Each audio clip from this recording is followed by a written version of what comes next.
Machine একটু বেশিই লাগবো। হ্যালো বন্ধুরা, আসসালামু আলাইকুম। আশা করি আপনারা প্রত্যেকে সবাই অনেক বেশি ভালো আছেন। বন্ধুগণ, এমপির চালে কি এবার মাতবরের ক্ষমতা শেষ হতে চলেছে? মাতবর বাড়ি কি তার লোকজন এবং ক্ষমতা হারিয়ে নিঃস্ব হতে চলেছে? আর এমপি যে কবিরাজ নামে যে লোকটিকে এনেছে, সে আসলে কে এবং সে কি শুক্রকে উপরে পাঠিয়ে দিবে? কি হতে চলেছে গোবরে পদ্মফুল এই নাটকের 13 নম্বর পর্বে, এবং কবে আসতে চলেছে গোবরে পদ্মফুল এই নাটকের 13 নম্বর পর্বটি, তারই সকল কিছুর আপডেট রয়েছে আজকের এই ভিডিওতে।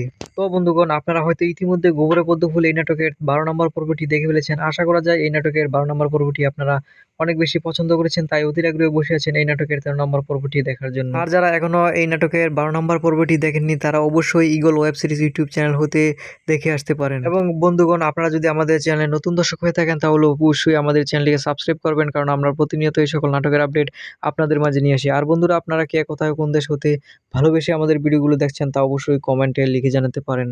বন্ধুগণ, মহিলা মেম্বার শেফালির কারণে রিপন আবারও ছাড়া পেয়ে গেছে। এদিকে আবার সুক্ষুর বেঁচে থাকার কারণে মিয়াবাড়ির জীবন অতিষ্ঠ হয়ে পড়েছে। তারা পিতা এবং পুত্র মিলে জীবনের সংখ্যায় ভুগছে, তাই তারা বাধ্য হয়ে নেতার কাছে সুরক্ষা চেয়েছে। আর নেতা তার প্রতিশ্রুতি রক্ষা করতে গিয়ে মাতবরের বিপক্ষে গিয়ে সে তাদের লোকজনকে পাঠিয়ে দিয়েছে তাদেরকে সুরক্ষা দেওয়ার জন্য। এমপি যে রাত্রে লোকটিকে এনেছে, সে নিজেকে কবিরাজ মনে করে এবং কবিরাজ এসে প্রথমে শুক্কুরকে এবং পরে নদীকে তুলে নিয়ে যায়, এবং সে শুক্কুরকে বলে যে শুক্কুরের চিকিৎসার প্রয়োজন, সে কবিরাজ হয়ে শুক্কুরের চিকিৎসা করবে।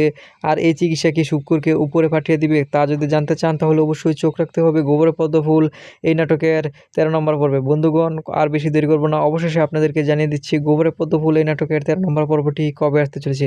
বন্ধুগণ, গোবরে পদ্মফুল এই নাটকের 13 নম্বর পর্বটি আসতে চলেছে আগামী বুধবার বিকাল 3 ঘটিকায় ইগল ওয়েব সিরিজ ইউটিউব চ্যানেলে। তো বন্ধুগণ, আশা করি আপনারা প্রত্যেকে সবাই অনেক বেশি ভালো থাকবেন, সুস্থ থাকবেন, এবং সেই সাথে পরবর্তী ভিডিও দেখার আমন্ত্রণ জানিয়ে আজকের মতো এখানে আল্লাহ হাফিজ।